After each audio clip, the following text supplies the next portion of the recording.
Okay, this is one of those situations.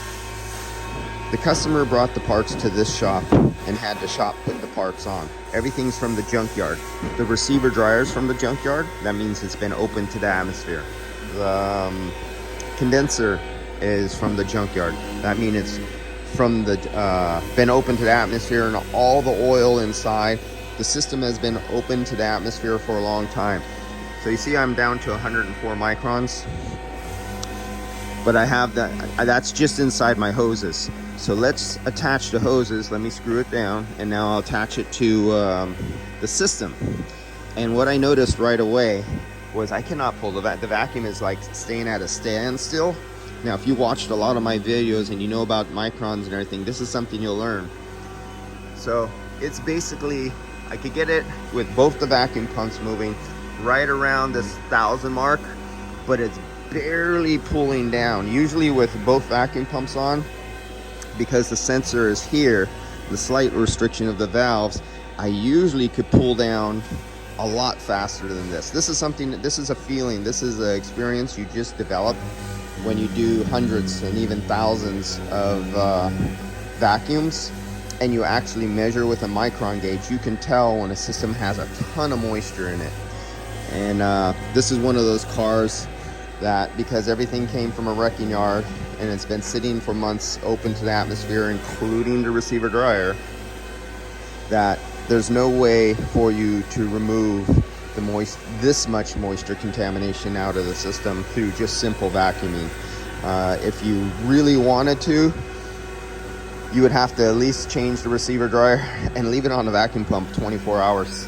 And all you would do is reduce it. You have to run the motor, get the motor hot, the interior hot, and get the temperature of all the refrigerant lines hotter, get the compressor hot from the radiant heat from the motor, and have heat inside the cabin, and you put it on the defrost mode but in heat. And what that'll do is it'll bring the interior up to over 120 degrees or so.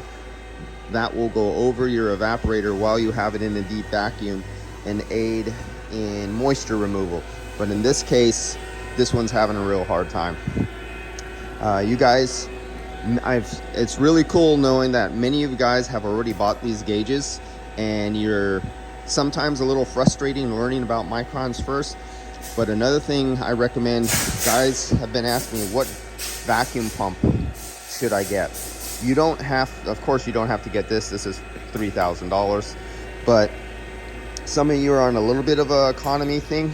I'd rather have you get a smaller but good vacuum pump, say a 3 CFM vacuum pump, a 4 CFM vacuum.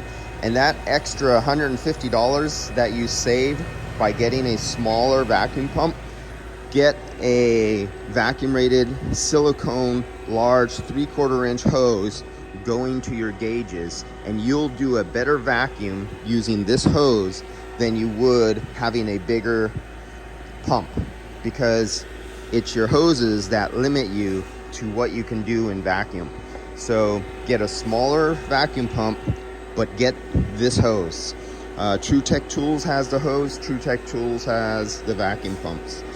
But if you want to save a few dollars and you have a limited funds for your setup for doing vacuum, the hose is the most important thing. A smaller vacuum pump will do the same job. So for automotive and little systems like this, you don't need the big monster vacuum pumps if you're just going to use something like 1/4 inch hose.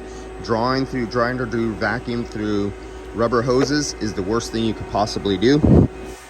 But having the silicone hose, and especially later if you ever decide to get the adapters where you could go silicone hose to a Y, and then you come 2 hoses and you can drop it right in to the fittings, totally eliminating the gauges altogether. And I've shown a few videos on that before.